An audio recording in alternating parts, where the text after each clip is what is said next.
Miundombinu ya michezo ni nyenzo muhimu kwa mustakabali wa kuzalisha na kukuza vipaji hasa katika mchezo wa soka. Ni kiu ya serikali ya Jamhuri ya Muungano wa Tanzania kuona bendera yake ikipeperushwa ulimwenguni kote kwa vipaji maridhawa kupitia michuano mbalimbali. Hivyo imejidhatiti katika kukarabati na kujenga viwanja vipya vyenye viwango vya kimataifa ili kutimiza azma hiyo. Ni katika uwanja wa mpira wa Dodoma. Tuko hapa kuonyesha nini pengine kinaendelea hapa. Uwanja huu unatajwa kwamba utaweza kuchukua watu wasiopungua 32,500 pale utakapokamilika. Niko na mhandisi mshauri hapa Joseph, yeye atatueleza. Inadaiwa kuwa umefikia 12%. Pengine nini na nini kimefanyika na nini kinaendelea hapa? Karibu. Asante. Kwa sasa tumeshamaliza kazi za kujenga msingi wa uwanja kwa ngazi ya kwanza. Huu uwanja kama alivyosema madam, unatarajiwa kuchukua watu 32,500 utakapokamilika, lakini utakuwa na ngazi mbili. Hiki tunachokifanya kwa sasa ni ngazi ya kwanza, tier 1. Kwa hivyo kazi ya msingi imeshakamilika kwa ngazi ya kwanza na tunaendelea na ujenzi wa nguzo na ukuta wa kushikilia udongo, retaining wall. Hizo ndizo kazi zinazoendelea kwa sasa, pamoja na beam za kushika majukwaa. Maandalizi yake yamekwisha anza upande wa mashariki na tunatarajia kuendelea na kazi hiyo ya zege kwa ngazi ya kwanza mpaka kufikia mwezi wa 12 mwaka 2026 itakuwa imekamilika. Na wakati huo huo usanifu wa ngazi ya pili unaendelea, kwa kuwa aina ya mkataba ni usanifu na ujenzi. Hivyo vitu vyote vinafanyika sambamba kwa wakati mmoja. Kwa hivyo kwa sasa, wakati ujenzi wa ngazi ya kwanza unaendelea, usanifu wa ngazi ya pili uko kwenye hatua za mwisho. Na pengine cha muhimu kwa watu kufahamu ni hapa sehemu za majukwaa ambapo watu watakuwa wakikaa zitatengenezwa kwa teknolojia tofauti kidogo ya precast, ambapo inatengenezwa pembeni na kuja kuwekwa. Hiyo itasaidia kuharakisha ujenzi, lakini pia kuongeza ubora na muonekano wa ujenzi utakapokamilika. Sasa hiyo ni teknolojia ya precast katika kuhakikisha kazi zinakwenda kwa haraka, lakini inatajwa kuwa bilioni 310 zinatumika katika ujenzi wa uwanja wa mpira hapa Dodoma. Pengine nini cha ziada ambacho tutarajie kama Watanzania kukipata? Pamoja na vitu vitakavyokuwepo ndani ya uwanja huu vya kawaida kwa viwanja vya kisasa, utakuwa na kituo cha habari. Chenyewe kitajengwa pembezoni mwa uwanja huu. Kituo cha habari cha kisasa nacho kipo kwenye hatua ya usanifu wa sasa. Mara hatua hiyo itakapokamilika, ujenzi wake utaanza. Media Center, kituo cha habari cha kisasa, kitakuwa ni sehemu ya mradi huu. Okay. Sasa ningetamani kujua pengine nini kinafanyika. Nataka unionyeshe hapo.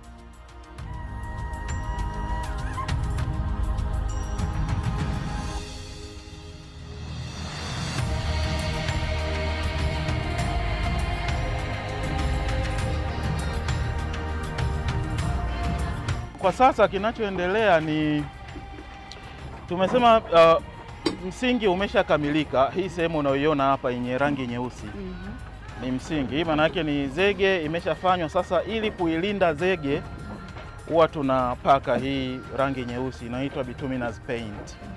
Kisha maliza kazi ya zege kwenye msingi, kwa zile sehemu zote ambazo zitafukiwa ardhini huwa tunapaka hiyo rangi hapo nyeusi. Kwa hivyo sasa tumeshamaliza misingi, na hicho unachokiona kwa hapo tunaita ground beams. Nazo kwa asilimia kubwa zimeshakamilika. Na ukuta wa kushikilia udongo ndio ule pale, nao tumeshakamilisha. Sasa wanachofanya sasa ni kuondoa hizi mbao zilizoshika zege ikiwa mbichi, tunaita formwork. Kwa hivyo wanaondoa ili zikaweze kutumika sehemu nyingine ambapo bado hiyo kazi inaendelea. Pengine sasa unaweza kutuambia ni vipi Watanzania wamenufaika na uwepo wa huu mradi hapa? Mradi umetoa ajira za moja kwa moja kwa Watanzania kwa asilimia kubwa. Asilimia kubwa ya watu walioajiriwa kwenye mradi huu ni Watanzania, vijana wa Kitanzania kama unavyowaona.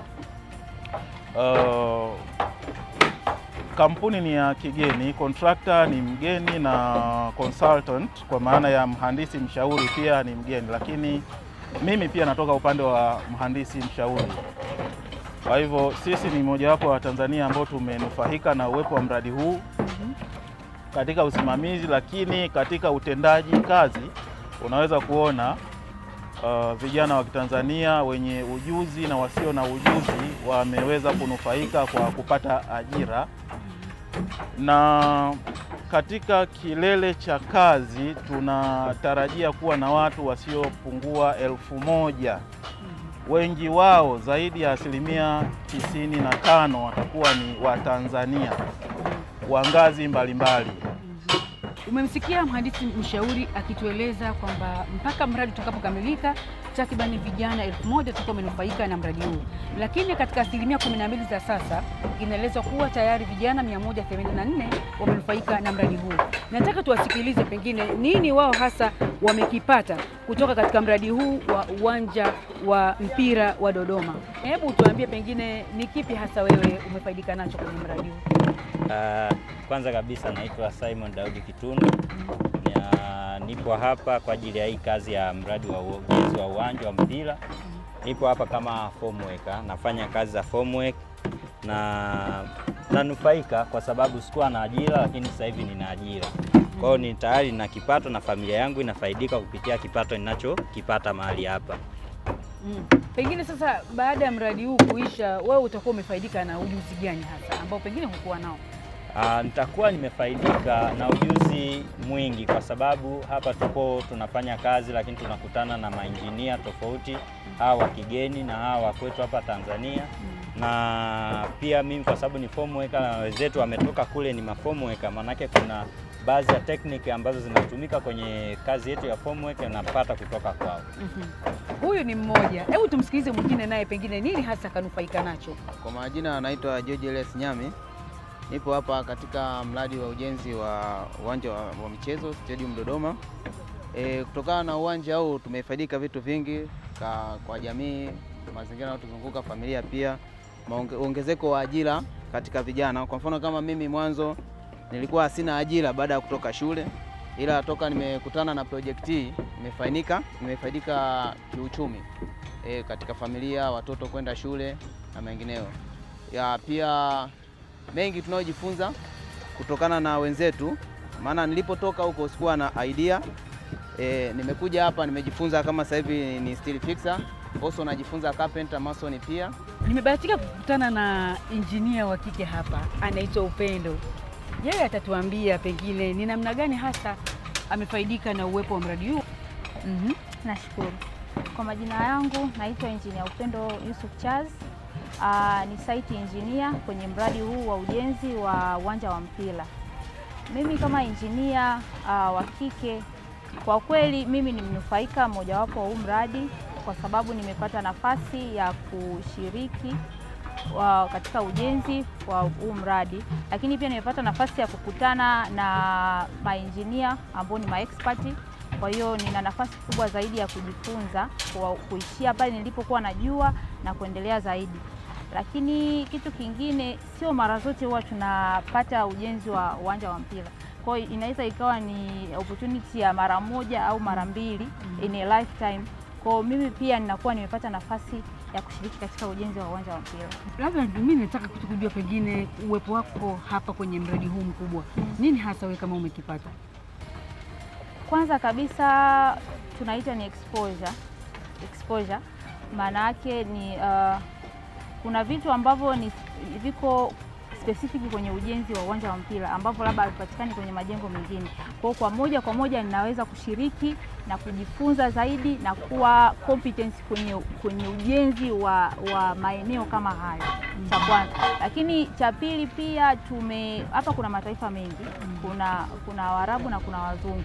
Kwa obviously ujuzi wao na ujuzi wetu kuna namna unapishana, lakini unapopata nafasi ya kufanya nao kazi unakuwa exposed zaidi na ujuzi mkubwa zaidi ambao tunao hapa Tanzania.